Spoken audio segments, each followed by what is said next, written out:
Halo. Kalian maba ITB? Iya. Mau tahu tentang ITB? Iya. Mau tahu fun ITB? Iya. Yuk dengerin kita. Hai, kami dari kelompok 8. Mentor paling ceria, bahagia, dan semangat. Jadi, pada materi kali ini kami akan membawakan mengenai All About ITB dan All About KM ITB. tapi sebelumnya kita akan memperkenalkan diri terlebih dahulu. Di sini ada Halo semuanya, perkenalkan namaku Brian Anthony. aku Andina Levi Putri Yusuf. Aku Kelvin Limanto dan aku Lutfi Gusandinata. Oke, jadi kita akan langsung masuk ke materi yang pertama, yaitu mengenai All About ITB. Nah, materi itu sangat penting karena sebagai maba kalian juga harus tahu bagaimana sih proses terbentuknya ITB. Jadi di subtopik yang pertama itu kita akan membahas terlebih dahulu mengenai sejarah ITB dan bagaimana ITB terbentuk. Jadi, pada tahun 1920, pada zaman kolonial Belanda, baru dibentuk Sekolah Tinggi Teknik Bandung atau STT Bandung yang dinamai dengan The Technic Hogeschool T Bandung atau THB. Nah, pada saat itu atau pada tahun itu dibangun THB untuk menjawab kebutuhan tenaga teknik di Indonesia. Lalu THB ini tuh semakin berkembang sehingga pada tahun 1924 muncullah 12 lulusan insinyur dari THB, dan pada 1926 muncul lulusan insinyur pertama dari Indonesia, yaitu presiden pertama kita siapa? Insinyur Soekarno. Nah, selanjutnya pada tahun 1942 hingga 1945 penjajahan Indonesia itu berganti ke Jepang. Oleh karena itu namanya juga diganti menjadi Bandung Kogyo Daigaku. Nah, selanjutnya pada tahun 1945 sampai 1950 diganti nama menjadi Sekolah Tinggi Teknik atau STT Bandung, dan ITB berpindah ke Yogyakarta alias ke Universitas Gadjah Mada. Jadi kalau kalian dengar rumor nih ITB itu bagian dari UGM, itu tuh bener banget karena ITB memang sempat menjadi bagian dari UGM. Nah, lanjut pada tahun 1950 hingga 1959 di sini ITB juga berpindah menjadi bagian dari Universitas Indonesia. Jadi selain dari UGM, ITB juga sempat menjadi bagian dari Universitas Indonesia dengan 2 fakultas, yaitu Teknik dan Ilmu Pasti dan Alam. Jadi sebenarnya memang ITB itu adalah bagian dari Universitas Indonesia dulunya, dan bukan rumor aja ya. Kalau kalian dengar-dengar, itu tuh memang faktanya gitu. Nah, lalu selanjutnya pada tanggal 2 Maret 1959, akhirnya ITB diresmikan menjadi institut mandiri tanpa ada pengaruh dari universitas lain oleh presiden pertama kita lagi, yaitu Insinyur Soekarno. Nah, selanjutnya tadi kan udah bahas sejarahnya nih, terus ITB sekarang kayak gimana sih? Nah, ITB sekarang sudah jauh lebih berkembang dengan jumlah alumni sekitar 120.000 plus yang tersebar di seluruh sektor perusahaan Indonesia. Di sini juga ITB sekarang sudah ada 12 fakultas dengan 178 program studi tersedia dan 25 pusat riset aktif. Nah, ITB juga sekarang sudah mulai berkembang lagi dengan berbagai multi kampus. Ada ITB Ganesha, ITB Jatinangor, ITB Cirebon, dan ITB Jakarta. Lalu jumlah mahasiswanya sekitar 28.000 plus dengan dosen aktif sekitar 1.200 dan sudah terakreditasi unggul oleh Ban PT dan QS World University Ranking-nya itu di 256. Bangga banget gak sih? Bangga banget. Nah, selanjutnya apa aja sih nilai-nilai luhur yang dipegang oleh ITB? Nah, nilai-nilai luhurnya itu ada 3. Yang pertama, tugas perguruan tinggi menurut Muhammad Hatta. Menurut Muhammad Hatta ada 3 nilai perguruan tinggi yang harus kita pegang. Yang pertama, keinsafan atau kesadaran untuk kesejahteraan masyarakat. Lalu yang kedua, kecakapan dan kemandirian dalam memelihara serta memajukan ilmu pengetahuan. Dan yang ketiga, kecakapan untuk memangku jabatan atau pekerjaan di dalam masyarakat. Nah, dari 3 nilai ini tuh diturunkan kembali menjadi poin-poin tridharma perguruan tinggi atau 3 pilar utama. Yang pertama, apa coba? Tahu nggak? Tahu. Nah, jadi yang pertama itu adalah pendidikan. Di sini maksud pendidikan itu mahasiswa akan didorong agar potensinya bisa dikembangkan secara maksimal. Lalu yang kedua, ada yang tahu nggak?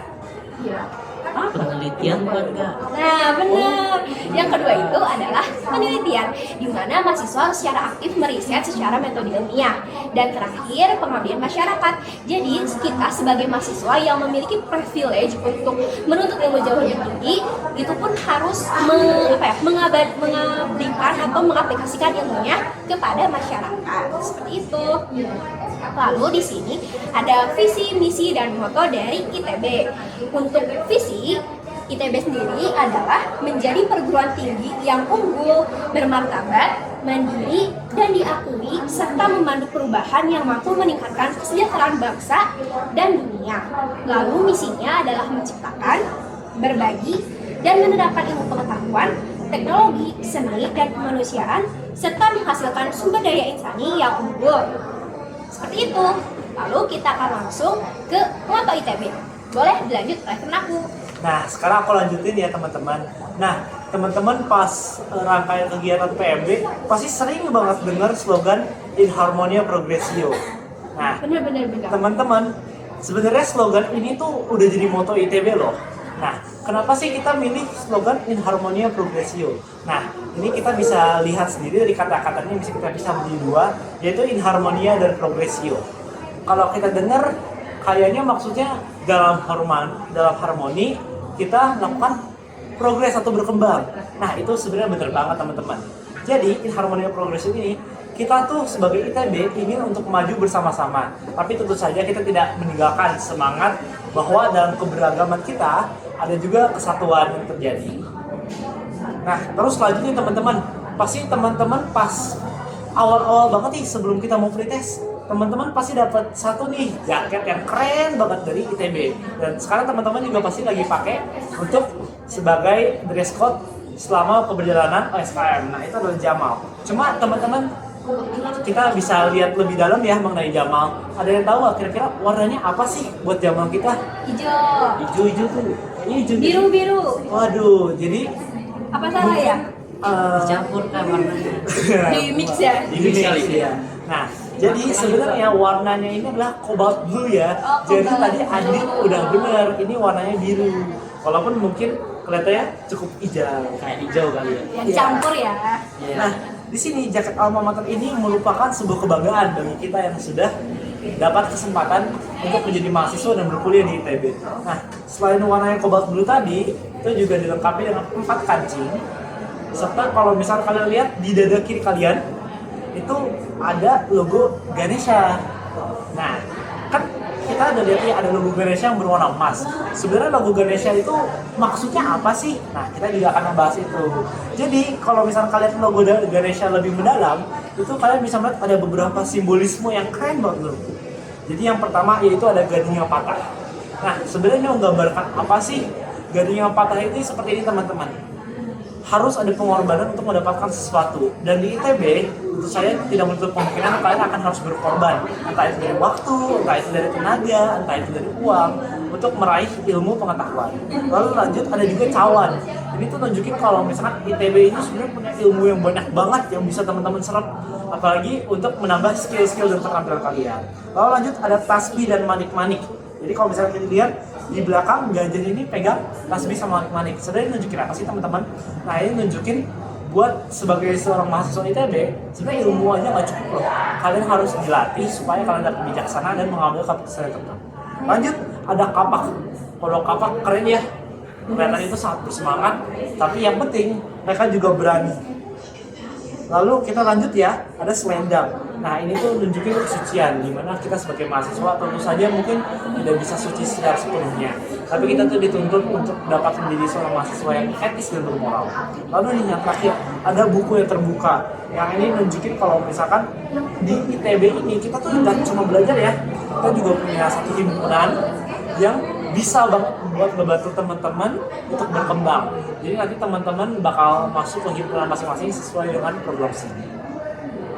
Nah, terus tadi kayaknya Andi udah mention dikit deh. Ada berapa sih multi kampus Andi? 4. Nah, ada 4. Dan Jadi aja tuh. mungkin yang teman-teman familiar itu ada multi kampus Ganesha, multi kampus Jatinangor, dan juga multi kampus Cirebon. Cuma teman-teman ingat nggak tadi Andin ngomongin apa ya, multi kampus satu lagi apa itu, ada Yang yang di satu ibu lagi? kota, di ibu Yang buat kota. S2 kali nggak? Oh iya, S2. iya iya. B, Jakarta bukan? Iya bener banget Andin. Nah jadi di sini setiap multi kampus itu punya keunikannya masing-masing. Misalkan contohnya kalau buat Ganesha, Ganesha ini adalah multi kampus yang tertua.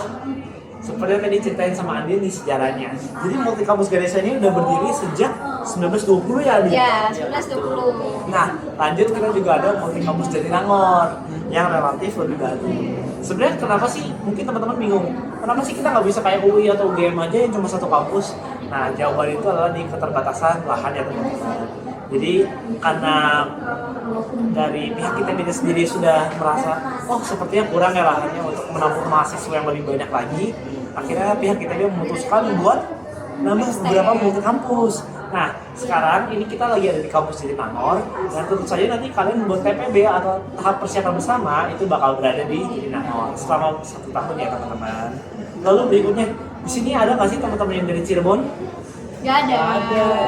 Oke, nggak apa-apa. Gimana tuh di Cirebon? Panas nggak? Waduh, sebentar ya. Udah seru lah pasti. Seru ya? Jadi, FTI juga buka cabang tempat baru di Cirebon yang tentunya juga sama untuk melatih skill-skill dari mahasiswa ya. Ya. Nah, jadi Tepatnya mungkin di jurusan TI. masih banyak banget jurusannya dan jurusan yang ada di kampus Cirebon. Di sini kalau misalkan dilihat udah didirikan pada tahun 2016-2017 teman-teman, jadi masih relatif baru ya. Dan tadi kan Andi nanya panas gak ya? Jujur aku sendiri kurang tahu kalau misalkan kondisi asli di Cirebon. Soalnya kan aku nggak pernah ke Cirebon, kerja di Cirebon. Cuma kayaknya mungkin lebih panas dibandingkan dengan kampus yang ada di Jatinangor sama Ganesha. Nah, terakhir ada kampus Jakarta. Kayak yang tadi udah dibilang sama Lutfi, kampus Jakarta ini sebenarnya khusus banget. Jadi mereka khusus untuk program S2 dan S3 untuk SBM. Nah, tadi di slogan kita bilang apa?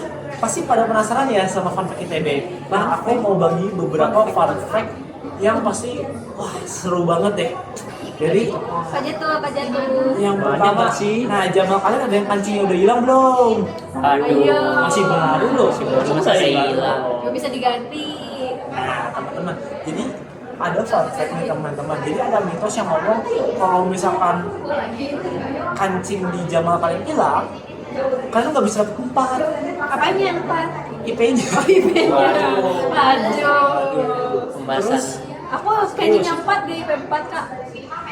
oh kan nggak bisa, bukan masih IP 4 kalau IP 4. Nggak apa-apa. Fun fact ya, Pak. Fun fact ya, Fun fact. Oke. Nah, lanjut ya, ada juga mitos kalau misalkan kalian nih misalkan nih dari OSKM nih mungkin merasa wah kayaknya ada yang doi mungkin ya suka. Nah, kalian coba aja tembak di lapangan cinta. Soalnya kalau di lapangan cinta nih kata-katanya bisa langgeng ya. Oh gitu. Lapangan cinta tuh di mana?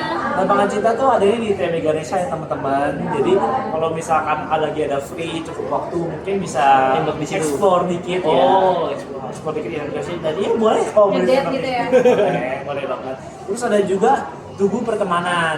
Jadi kalau misalkan kalian nih udah sayang nih sama si orang istimewa, kalian tuh jangan foto di sana, nanti takutnya jadi teman selamanya. Dan masih banyak banget lagi fun fact lainnya. Oke. Nah, sekarang kita lanjut ya untuk materi berikutnya, yaitu materi All About KM ITB. Nah, selanjutnya kita dapat materi All About KM ITB. Nah, kalian penasaran nggak sih? Emangnya KM ITB itu apa? Bedanya sama ITB itu apa sih? Kilometer kali nggak? Wah, kilometer ITB. Oh, Acuan baru deh. Nah, kita bakal mulai dari sejarah dan asal-usul KM ITB. Pertama tuh dari lini masa terbentuknya KM ITB. Mendekati dengan sejarah terbentuknya ITB itu sendiri, dia mulai dari 1920, di mana si TBH itu THB guys, itu terbentuk.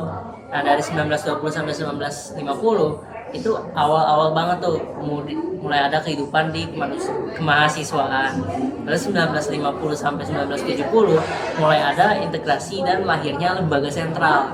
Itu salah satunya di mana pada 1970 sampai 1950 itu ada masa tekanan politik. Ingat kan 1958. Nah, makanya saat itu ada pembubaran KM. Tapi kita bangkit lagi nih. Pantang menyerah nggak sih, kayak perjuangan banget ya. Keren banget ya. Nah, kebangkitan gerakan mahasiswa ITB terjadi di 1990 sampai 2000. Nah, sekarang 2000 sampai sekarang itu masih masuk ke reformasi sistem dan multi kampus. Ingat kan tadi ada 4 multi kampus. Nah, next. Dari tahun ke tahun, tadi yang dia bilang 1920 itu ada si THB mulai terbentuk dari 1920 sampai 50. Lalu 1950 sampai 70 mulailah lahir Dewan Mahasiswa ITB, dan juga pada 1966 itu ada KM ITB yang pakai strip. KM itu sebenarnya singkatan dari apa sih Kak? Nah. Kan belum di-mention. KM itu dari dimension, tapi sebenarnya apa sih? KM itu sebenarnya singkatan dari keluarga mahasiswa. Keluarga ya guys, jadi bukan Keluarga. kayak BEM. Oh, berarti kalau misalkan semua mahasiswa dari S1, S2, S3 itu keluarga KM. Nah, tapi yang masuk ke KM ITB itu hanyalah semester 1 ITB. Bukan, semester Satu. Semester 1 S1 maksudnya. Nah, next itu dari 1920 sampai 2000. Nah, itu tadi 1998 mulai ada tahap saat si Soeharto lengser. Itu ITB juga ikut ngebantu. Kita dudukin nih di gedung MPR ya. Nah, pada saat 2000 sampai sekarang masuk ke tahap reformasi. Dan kita mulai ada yang tadi multi kampus 4. Apa aja? Jatinangor, Ganesha, Cirebon, Jakarta. Nah, selanjutnya kira-kira peran dan fungsi KM ITB itu sendiri buat apa sih? Kalau dari peran dan fungsi sebenarnya kita mulai dari mahasiswa itu sendiri. Sebenarnya apa sih itu mahasiswa? Mahasiswa itu kan setara dia dengan masyarakat, dan dia itu juga hidup berdampingan dengan masyarakat kampus lainnya. Contohnya tuh kayak dosen dan tenaga didik dan karyawan lain-lain. Nah, dari sebagai itu kita mahasiswa tuh ada fungsi sebagai insan akademik. Salah satunya tuh untuk terus berupaya mengembangkan diri dan aktif ikut bergerak dalam kehidupan bangsanya. Nah, dari situ mahasiswa juga punya kebutuhan-kebutuhan dasar. Karena itulah KM ITB mulai dibentuk untuk menaungi kebutuhan-kebutuhan mahasiswa yang diperlukan. Nah, orientasi dasar KM ITB itu adalah ada 3. Itu sebagai wadah pengembangan diri. Lalu yang kedua untuk sebagai karya, ke poin utamanya ya, karya nyata untuk mahasiswa. Lalu yang ketiga itu untuk wadah pemenuhan kebutuhan dasar mahasiswa. Nah, selanjutnya ada gameplay KM ITB. Tapi ini kita nggak main game ya guys. Tapi apa dong? Tapi apa tuh? Tapi Nah, mungkin selanjutnya nih ke bagian gameplay dari KM ITB itu sendiri. Di KM ITB itu ada apa aja sih? Nah, setelah ini aku bakal ngejelasin tentang KM ITB itu sendiri. Oke, di sini ada pertanyaan nih, how KM ITB works, atau bagaimana sih sebenarnya KM ITB itu bergerak atau bekerja. Sebenarnya kalau kalian bisa lihat dari sini, ada kayak panah ke atas, ada kayak panah ke bawah, buat putus dan sebagainya. Itu tuh apa sih? Nah, sebenarnya itu ada jalur-jalur, istilahnya kita koordinasi dan lain sebagainya. Tapi itu nanti dulu aja, kita ngebahas tentang yang ada di dalam dari KM ITB itu sendiri. ada Oke, yang pertama dan ini tuh paling krusial istilahnya, ada namanya Kongres KM ITB.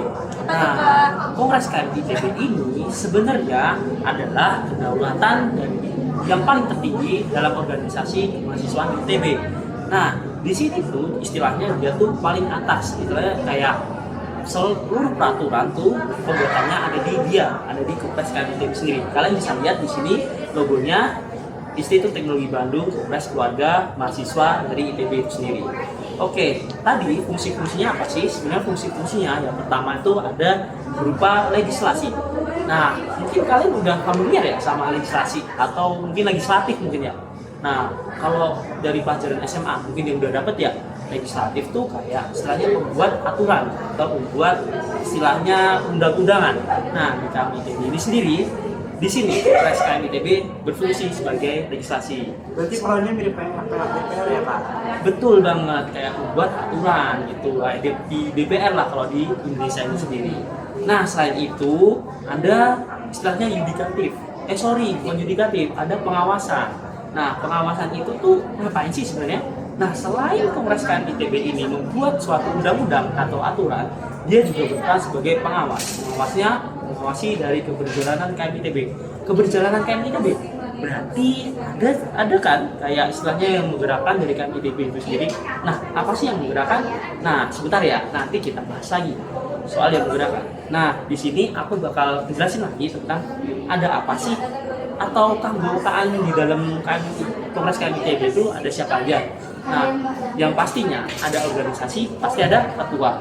Nah, ketuanya adalah dari Kak Daryl dari Formatka 22. Nah, di sini dia sebagai ketuanya, mengetuai dari Kongres KMITB itu sendiri. Nah, anggota-anggotanya ada apa aja sih? Nah, sebenarnya Kongres KMITB ini berisi senator-senator dari masing-masing himpunan. Senator itu istilahnya bertugas untuk menyalurkan aspirasi-aspirasi dari masing-masing himpunan yang ada di ITB itu sendiri. Kita lanjut ya. Nah, ini dia organisasi yang kedua yang ada di KMITB. Ada Kabinet KMITB. Nah, tadi kan aku udah mention soal istilahnya penggerak di KMITB. Nah, penggeraknya tuh ini sebenarnya, penggerak utamanya. Jadi, di sini tuh dia tuh berfungsi sebagai badan eksekutif pelaksana program-program skala KMITB. Jadi, kalau kalian melihat ada istilahnya ada program-program di ITB, itu tuh semuanya berasal dari proker-proker mereka. Kayak SKM ini juga itu dari mereka juga kabinet KMITB. Nah, dipimpin oleh seorang pemimpin juga, namanya sebenarnya K3M. K3M dari KMITB itu sendiri. Nah, di sini tuh dia fungsi utama sebenarnya menjalankan dari proker-proker yang udah mereka buat. Itu sih, dan bertanggung jawab itu kepada Kongres KMITB. Kita lanjut ya. Nah, tadi kan di Kongres pasti ada perwakilan dari himpunan mahasiswa jurusan. Nah, di ITB ini ada istilahnya HMPS. Ada yang tahu nggak HMPS itu apa? Gak tahu Kak, apa tuh? Himpunan nggak sih kan? Hampers bukan Kak, hampers. Bukan loh, itu mah hadiah. Nah, kalau HMPS ini singkatan sebenarnya. Adalah singkatan dari Himpunan Mahasiswa Program Studi.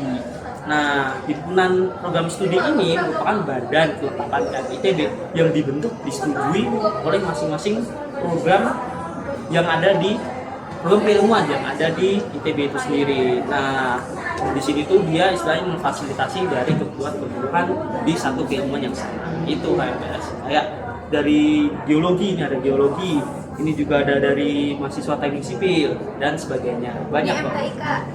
Oh iya kan? Oh iya, MTI ini ada dan yang Masih lain banyak lagi. Masih banyak.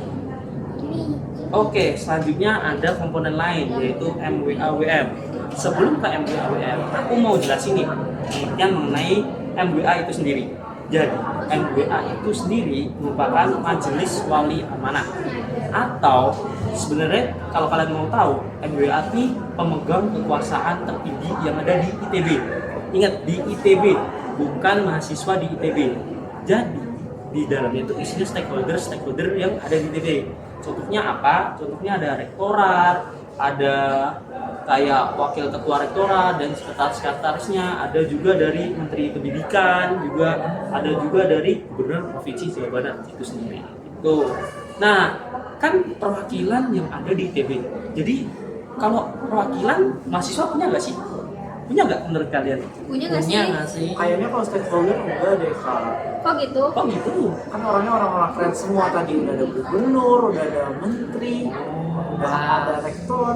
Sebenarnya kita tuh mahasiswa itu juga keren. Iya. Di dalam ini, di dalam Ada. MBA ini kita memiliki wakil dari mahasiswa itu. Wakil mahasiswa. Wakil. Nah, Keren banget di ya. dalamnya ada namanya MBA WM ITB dan sekarang MBA-nya tuh namanya terangkai dalam warna. Nah, di situ tugasnya tuh ngapain? Sebenarnya tugasnya penyampai informasi atau penyampai aspirasi dari mahasiswa kepada siapa?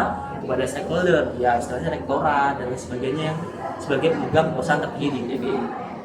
Tuh, nah selanjutnya ada UKM. UKM ini panjangan dari unit kegiatan mahasiswa. Di sini dia tuh berperan aktif untuk apa? Untuk mewadahi mahasiswa-mahasiswa yang memiliki minat yang sama. Contohnya ada UKM apa? Contohnya Aku TEC, Techno Nah. Entrepreneur Club. apa nih? LFM, Oh, Liga iya. Film Mahasiswa ITB. Yang Suka buat film ya, Kak? film. Iya, Oh. kalian kalau nonton after movie itu LFM guys. Wih, salah. Pasti kalau teman-teman pas PMB pasti ada logo LFM gitu. Iya, Iya. kamu yang buat Logonya bukan saya. videonya. Videonya. Video podcast ceritanya ya. Iya, iya. Nah, itu tadi ada UKM-UKM-nya. Terus, lalu bagaimana sih?